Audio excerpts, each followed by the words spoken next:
Modern Diet. See what we're doing there? Yeah. Jimmy John is on the Super Celebrity Hotline. Jimmy Gotcha. John Leotoad, who he's the Jimmy John of Jimmy John's. The man invented the sandwich. And last night was up in Chicago for a fundraiser. Just last night or 2 nights ago. When was this?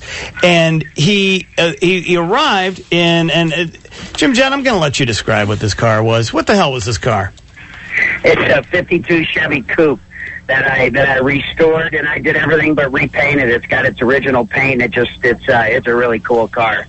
And you pulled it. It is a very cool car, except it's rather rusty on the front, on the top. I think you're gonna need to do some work on that. But when you pulled up, then it died in front, right? You drove all the way up from Champaign. Yeah, I did. And how'd you get it moving again?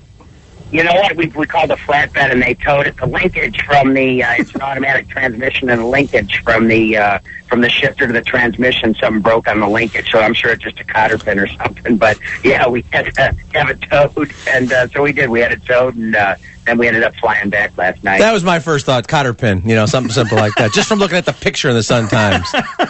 It's something. All right, so you're at the big Romney fundraiser, and the story in the Sun-Times, the interesting one today, is that there are a bunch of people at this fundraiser who 4 years ago were Obama funders, and now they're Romney funders. What was going on there? Guys that changed their mind. This is my guess.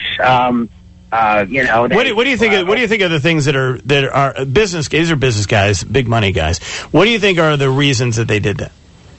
Well, business is business. Big money or little money, business is business. You guys are in business, but what I think is that we've got a lot of debt, and we got to turn it around, and we just have to stop the debt. And I think the private sector has already, buttoned up their shorts and made change and changed their lifestyles back to a reasonable lifestyle, and the public sector hasn't made the cut yet, and it's going to be painful, and it's going to hurt, and it's not going to be comfortable, but that's the way it is. I mean, it's uncomfortable, and to make change, and we've got to make change, because if we don't, we're going to lose what America is. And my mother came to Ellis Island in 1953, and my dad's African American, and my mother was homecoming queen at U of I in '59. And, we are the American dream family, and America with debt just cannot sustain itself. So I'm passionate about getting rid of the debt, and I'm passionate about efficiency, and I'm passionate about accountability. And those are all things that that politicians don't want. But you know what? That's what we have to have. So that's where my passion is. Nothing more than that. I'm not a righteous guy. But that's where we're coming from. Get rid of the debt. It's going to be painful. Let's accept responsibility for the pain. It's not going to be pretty. Once the debt's gone, and then we can get back to giving money away. But right now we just can't do it, and so that's where I'm coming from. Does that make sense? Yeah, that actually does make sense. I hate to admit it, but it does make sense.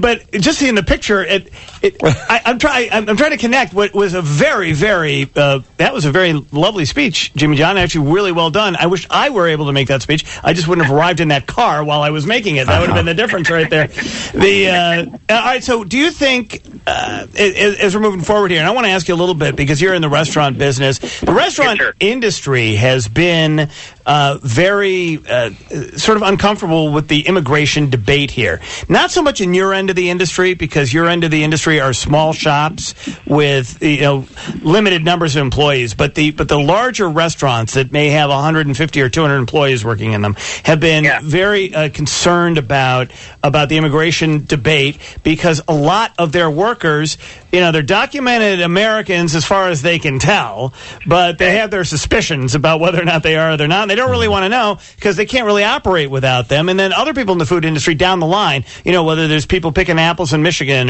or lettuce, somewhere else, that end of the industry is very concerned about immigration reform and making sure that those workers are still here. Where do you fall on that? I'm following on this. It's real simple. The law is the law.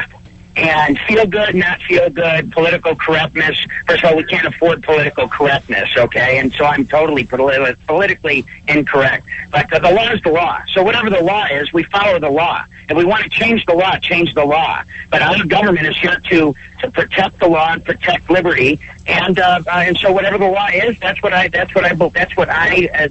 in for in America. So, I don't know that I'm qualified to answer your question specifically, but the law is the law. Let's follow the law, regardless of what it is. And if we want to change the law, there's a process for changing the law.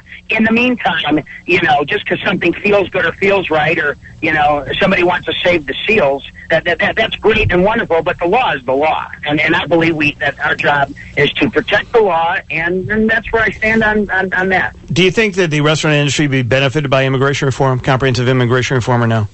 I don't know what comprehensive immigration reform is. I don't know what that means. I think that if people cross the border illegally, they should be arrested, and I believe, and we should follow the law. But I don't really know what immigration reform is. I'm not educated. I can't answer it. Well, I can tell you this: your car looks like it's from Cuba. That's all I'm going to tell you right now, Jimmy John.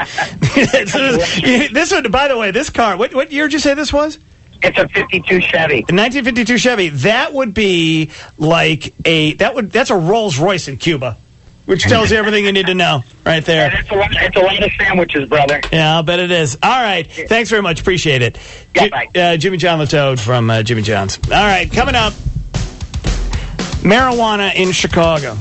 Let's call Papa Ray and get his opinion on marijuana. I should have asked. And then we'll get Colonel Sanders. We'll just get different... I want to ask Jimmy John about that, too. Dude, do you think it's sell more sandwiches if they actually legalize marijuana in Chicago?